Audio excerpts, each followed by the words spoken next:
हर हर महादेव, जय शिव शंकर, जय हो भोलेनाथ की जय। देखिए, आज मैं आप सभी से एक भोलेनाथ की कहानी सुनाऊंगी जो कि सावन के महीने में ज़रूर सुननी चाहिए। देखिए, एक बार क्या होता है कि एक भील होता है। वो क्या है कि जंगल में सभी पक्षियों को मार के और फिर ले जाता था। उसी से उसका उसका मतलब रोटी रोजगार चलता था। तो क्या है कि एक दिन है ना, बहुत मतलब आंधी तूफान ऐसे आ जाता है। तो उसको पूरे दिन तो कोई शिकार नहीं मिलता है। तो एक क्या करता है कि लास्ट में एक हिरनी आती है। जैसे ही थोड़ी मतलब लेट होने लगती है तो वो सोचता है कि घर जाए, इतने में एक हिरनी आ जाती है। हिरनी आ जाती है तो वो सोचता है कि भाई क्यों ना इसको, वो जैसे ही तीर चलाने लगता है तो वो हिरनी बोलती है कि भाई रुको रुको रुको। पहले युग में जानवरों की इंसान भाषा समझ जाते थे, आजकल तो खैर समझते नहीं, बताए सुना है ऐसे पौराणिक कथाओं में।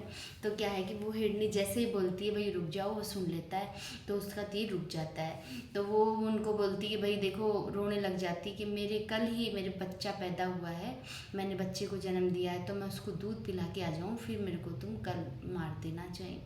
तो बोलता कि मेरे वचन देती हूँ मैं तेरे को, वचन देके। और वो जैसे जैसे मान जाता है तो वहाँ से निकल जाती हैं।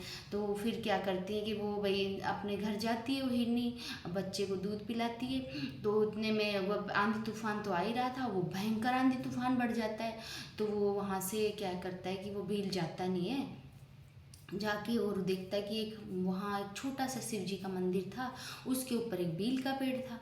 तो वो जाके और उस बील के पेड़ पे सोचता है कि भाई कैसे भी इस अंधकार से बचें, बहुत आंधी तूफान है, जंगल में जानवर भी हिंसक है खूब। तो उस पर बैठ जाता है तो वो आती नहीं है जब तक हिरनी। ऐसे आंधी तूफान में कैसे आए, भयंकर आंधी तूफान थे, भगवान की लीला थी भैया।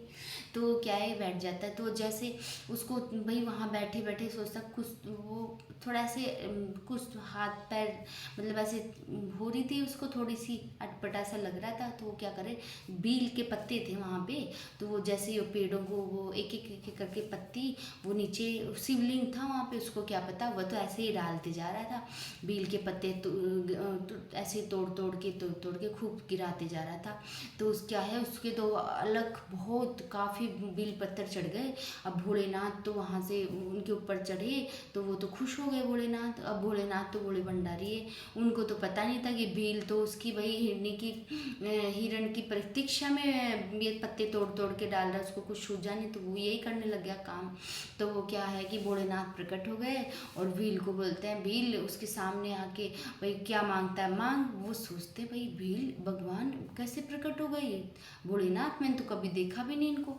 तो बोलता भगवान हे भोलेनाथ, क्या है कि मैं तो आपकी कोई पूजा भी नहीं कर रहा था, ये तो मैं तो हिरने की वजह से है ना, मैं उसकी प्रतीक्षा में ये बेल पत्थर तोड़ तोड़ के डाल रहा था।